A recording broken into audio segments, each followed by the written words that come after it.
리플 투자자 여러분들 반갑습니다. 얼마 전에 제가 리플에 관련된 이야기를 하던 도중 히든로드에 관련된 이야기를 한 적이 있죠. 리플은 12억 5천만 달러라는 거금을 들여 이 기업을 인수했는데 히든로드는 전 세계에서 기관 투자자 기업 고객만 300개를 넘게 보유한 세계에서 손에 꼽는 브로커 기업입니다. 히든로드는 외환, 암호화폐, 파상상품, 채권 등 다양한 시장에서 하루 5천만 건 이상의 거래를 처리하며 일 거래액은 무려 100억 달러가 넘는 기업인데요. 그리고 이 거래량이 리플레저로 이동함에 따라 현재는 약 3조 달러가량의 자금이 리플레저로 유치가 된 상태죠. 이러한 모든 거래는 리플코인을 통해 이루어지는데 이는 리플 기업의 실질적인 수요로 이어집니다. 리플의 스테이블 코인 RLUSD와 더불어서 거래 및 자금 조달 수단으로 활용되어 향후에도 네트워크 내 유동성을 확장할 계획으로 보여지는데요. 이런 거래량의 확장과 기업 거래 간의 선순환은 장기적으로도 리플의 가격을 크게 올려줄 호재로 평가받고 있습니다. 이 외에도 리플의 호재거리가 많은 상황이고 이러한 호재거리가 리플의 주가에 어떻게 영향을 줄 것인지 오늘은 제가 영상에서 전부 분석해서 알려드리려고 하는데요.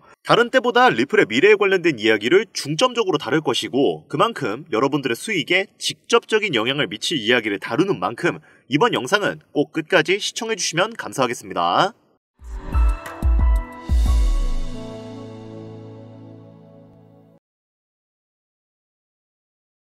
반갑습니다. 앞서 언급드렸듯이 리플이 인수한 브로커 기업인 히든로드가 본격적으로 리플 업계에 착수해서 사업 이익을 가져다주고 있습니다. 아직까지는 그 사업 이익이 리플의 주가로 직접적인 연결이 되진 않았지만 원래 기계가 돌아갈 때도 예열이 필요한 법이죠. 이 예열 단계가 지나가기만 한다면 리플의 주가를 빠르게 올려줄 것으로 기대가 되고 있습니다. 자, 그리고 무엇보다 중요한 호재가 하나 더 있습니다. 바로 디지털 결제 시장의 거물이자 전 세계에서 모르는 사람이 없는 초거대 기업 아마존에서 리플의 결제 시스템 통합을 준비하고 있다는 보도가 암호화폐 전문 매체 워처그루를 통해 보도가 되었습니다. 아마존과 리플은 리플의 혁신적인 금융 시스템이죠.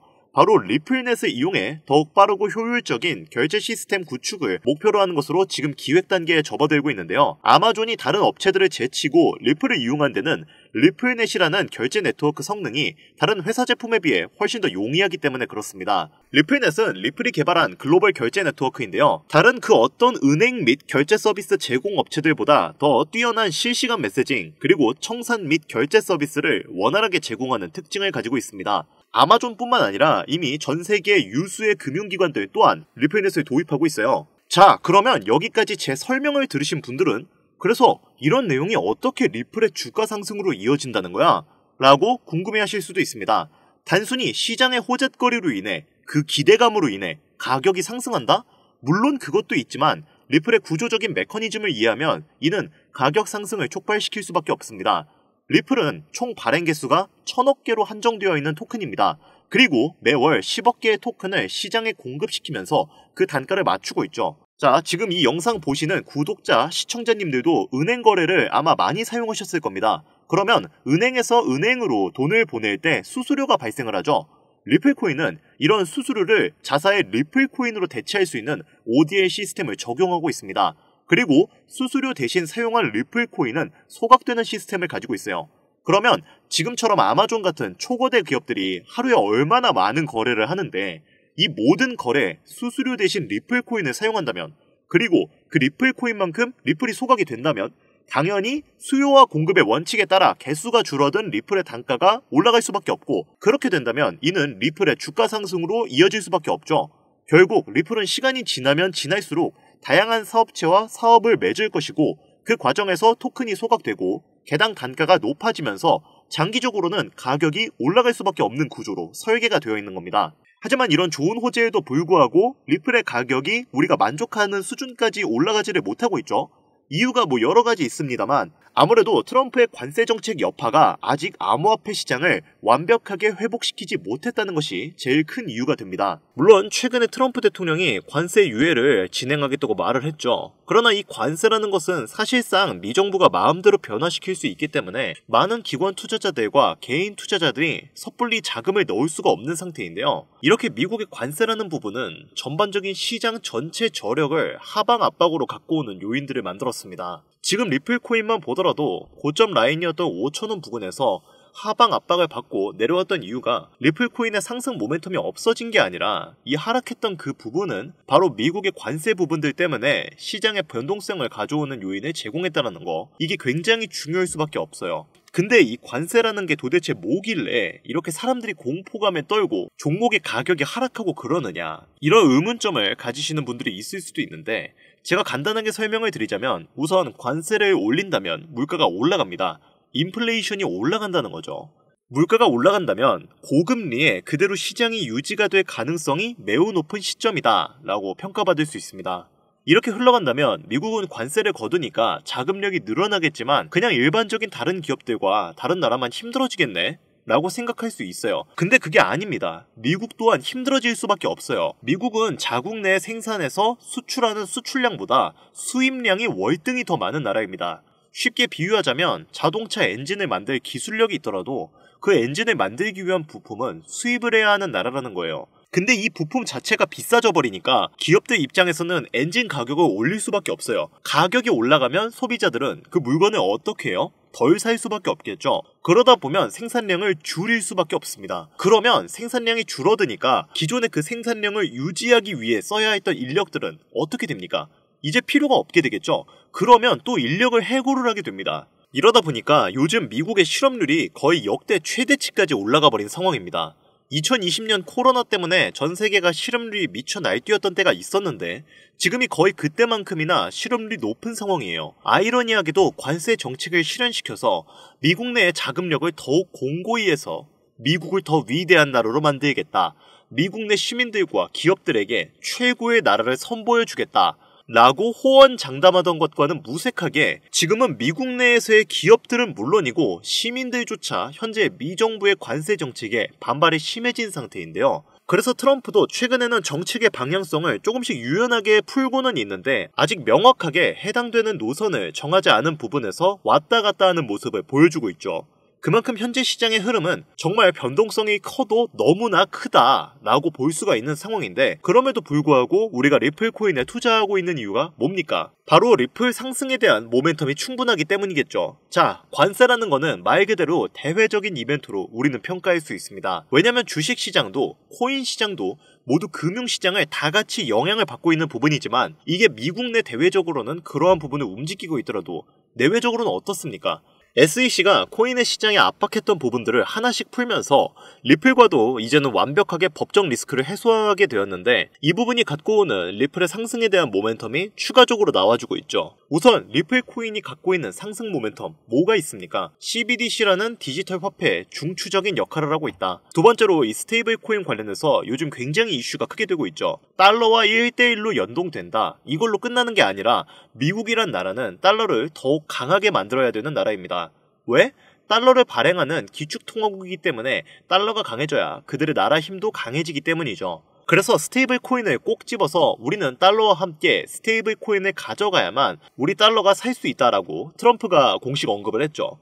세 번째로 뭐가 있습니까? IPO 그리고 ETF가 있습니다. 그런데 이 두 가지는 SEC가 승인을 해줘야지 가능한 부분이죠. 그래서 최근에 SEC와 법적 리스크가 해소가 된 리플이 바로 이 부분의 상승 모멘텀을 추가적으로 가져갈 가능성이 매우 높다. 이렇게 평가할 수가 있는 것이고 이러한 부분이 우리가 대략적으로 알고 있는 리플 코인의 모멘텀입니다. 정리하자면 미국이라는 나라의 관세 부분 때문에 흔들리는 것은 충분하지만 그에 대한 모멘텀이 변동이 없다. 당연히 시장에서는 이 모멘텀을 그대로 믿고 투자하는 관점들이 더욱더 커질 수밖에 없겠죠. 일반적으로 우리가 투자하는 것은 금융시장입니다. 정치, 경제, 사회 이 모든 부분이 다 포함되어 있기 때문에 대외적인 이벤트에도 큰 영향을 받고 있지만 그에 대한 모멘텀이 변동이 없다면 리플의 성장 가능성은 무한할 것이고 그로 인한 리플의 가격 상승 역시 매우 높을 것으로 전망이 된다는 거죠. 그렇다면 우리에게 가장 중요한 건 무엇이냐?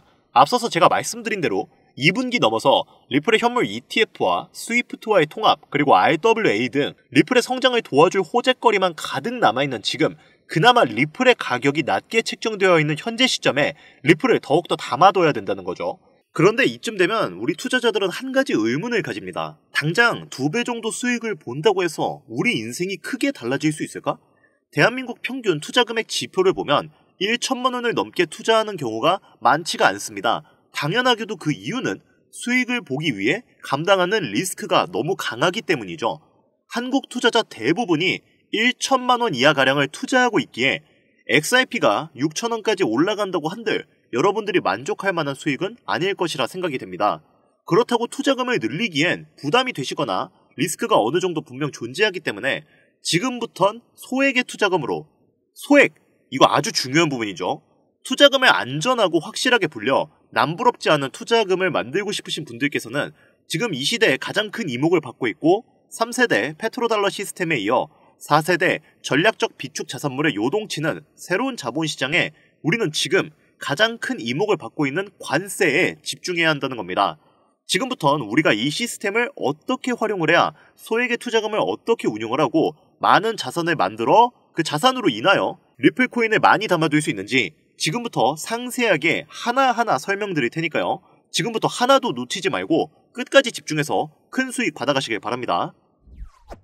자, 관세 전쟁으로 인해 리플을 포함한 수많은 코인들이 하락과 조정을 반복하면서 계속해서 투자 심리를 위축시켰는데 이런 시장 속에서도 거의 몇십 퍼센트, 몇백 퍼센트씩 폭등하는 그런 코인들이 있죠. 대표적으로는 아르고 코인, 가스 코인 등이 있는데요. 각각 하루 만에 약 50%와 30% 정도씩 폭등을 했었습니다. 아르고 코인은 NFT 프로젝트의 일환인 알파쿼크와의 생태계 통합을 발표하면서 하우스 파티 프로토콜 발행 계획을 밝히고 그로 인한 투자 기대감을 높여 가격이 급등을 했습니다. 반면에 가스코인은 중국의 이더리움이라 불리는 네오 블록체인과의 연계점이 있고 이 네오 체인의 블록체인 활동이 활발해지면서 같이 폭등을 했죠. 이 둘의 공통점은 생태계의 통합 및 파트너십의 발표로 인한 연쇄작용 폭등 관계인데요. 그런데 여기서 흥미로운 점은 이런 코인이 바이낸스에서는 상장 폐지되었던 코인이라는 겁니다. 그럼에도 불구하고 국내 거래소에서는 약 360%가량 올라가며 이른바 김치 코인이라고 불리게 되었죠. 그러면 여기서 핵심 포인트가 나옵니다. 관세 전쟁의 여파로 인해 경쟁력이 떨어진다 판단된 코인이 다른 생태계와 프로토콜에 합병이 되면서 수백 퍼센트 올라간다는 건 이미 실제 사례로 증명이 되었죠. 그렇다면 여기서 아발란체, 폴카닷, 이더리움 같은 대중적인 블록체인 플랫폼에 통합될 수 있는 코인이 있다면, 그리고 그런 코인이 현재는 아르고, 가스코인처럼 상장 폐지가 의논될 정도로 저평가되어 있지만 이후 이더리움, 아발란체 같은 플랫폼에 통합이 된다면, 예를 들면 이 코인처럼 블록체인 플랫폼에 호환이 잘 되고 리소스 관리가 유연한 코인이 통합이 된다면 이 코인 가격이 수백 퍼센트를 넘어선 수천 퍼센트의 급등도 전혀 불가능한 이야기가 아니라는 거죠. 자, 이 코인의 차트를 보면 글로벌 거래소에 상장된 이후 현재 구간에 조정을 받고 있지만 이후 블록체인 플랫폼에 통합될 가능성이 커서 그런지 반등 시그널이 잘 잡히는 아주 좋은 모습을 보여주고 있습니다. 이 종목이 제가 오늘 여러분들께 꼭 말씀드리고 싶은 블록체인 통합의 성격을 띠면서 관세 여파를 피해 수천 퍼센트를 올려줄 가능성이 높은 현재 보고 계신 모든 분들께 다 공유드릴 선물 같은 종목이 되겠습니다. 지금 차트 화면은 켜놨는데 뭐 종목명이나 이런 것들이 제가 가려놓아서 잘 안 보이실 겁니다. 제가 이렇게 아주 크게 상승 확률이 높다 예측되는 종목들은 이 공개 영상에서는 대놓고 공유드리지 않습니다. 왜냐? 요즘 장세가 다시 반등할 기미를 보이면서 투자자들이 복귀하다 보니까 제 영상을 그대로 복사해서 유료방으로 끌어들이는 업체도 많고요. 워낙 사기꾼들이 이렇게 판을 쳐서 100% 이런 오픈 채팅, 사칭 사기꾼들이 저를 사칭해서 종목을 알려드린다며 여러분들 상대로 돈 요구한다는 제보만 제가 수십 건을 들었거든요. 그래서 저는 참여하시는 분들 유료방이나 광고업자 관련 아니라는 것만 확인되면 항상 제가 개인적으로 참 높게 평가한다고 생각하는 종목들을 모든 분들께 조건 없이 공유드리고 있습니다. 자, 화면에 보이는 이 종목, 나도 이거 코인명, 거래소 뭔지 알고 싶다, 지금 바로 공유받고 싶다 하시는 분들 간단한 신청만 하시면 바로 받아보실 수 있습니다. 그동안 신청해보신 분들은 아시죠? 지금 잡아야 할 관세 여파를 피해 수백 퍼센트, 수천 퍼센트씩 급등할 것으로 기대되는 그 코인 종목 신청 방법 지금부터 알려드리겠습니다. 잘 따라오세요. 화면에 번호가 하나 보이실 거예요. 이 번호는 제 개인 번호인데 저한테 문자를 하나 보내주시면 제가 유료방 업자인지 광고업자인지 그 여부를 확인할 수 있기 때문에 저한테 문자를 하나 보내주시면 제가 검수 후에 종목을 공유해드리도록 하겠습니다. 번호는 010-8320-2240입니다. 이 번호로 다른 글자 쓰지 마시고 관세라고 적어서 보내주시면 이 관세 전쟁으로 인해 힘든 장 속에서도 여러분들에게 수익으로 보답해줄 수 있는 가능성이 높은 이 종목 공유해드리도록 하겠습니다. 화면이 작아서 안 보이실 수 있으니까 다시 한번 불러드릴게요. 010-8320-2240 위 번호로 관세라고 적어서 보내주시면 제가 찾아온 이 종목 한 분도 빠짐없이 구독자, 시청자님들에게 공유해드릴 테니까요. 꼭 문자 보내주시면 감사하겠습니다. 다만 현재 문자를 주시는 분들이 너무 많고 제가 정보를 공유할 때 유료방 업자, 광고 업자들은 모두 걸러가면서 정보를 공유하고 있습니다. 그로 인해 약간의 시간이 소요가 된다는 점은 양해를 부탁드릴게요.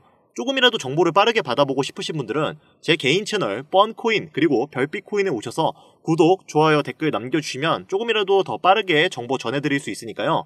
유튜브에 뻔코인, 별빛코인 검색하셔서 들어오신 다음 구독, 좋아요, 댓글 남겨주시면 제가 이 정보들 여러분들께 최대한 빠르게 공유해드리도록 하겠습니다. 끝으로 지금 현재 암호화폐 시장은 지속되는 경기 침체와 인플레이션 등으로 인해 모두가 힘든 상황이지만 오늘 제가 알려드린 이 방법이 여러분에게 경제적인 자유를 얻을 수 있게끔 도움이 되셨기를 바랍니다. 이 영상이 마음에 드셨다면 구독, 좋아요 한 번씩만 부탁드릴게요.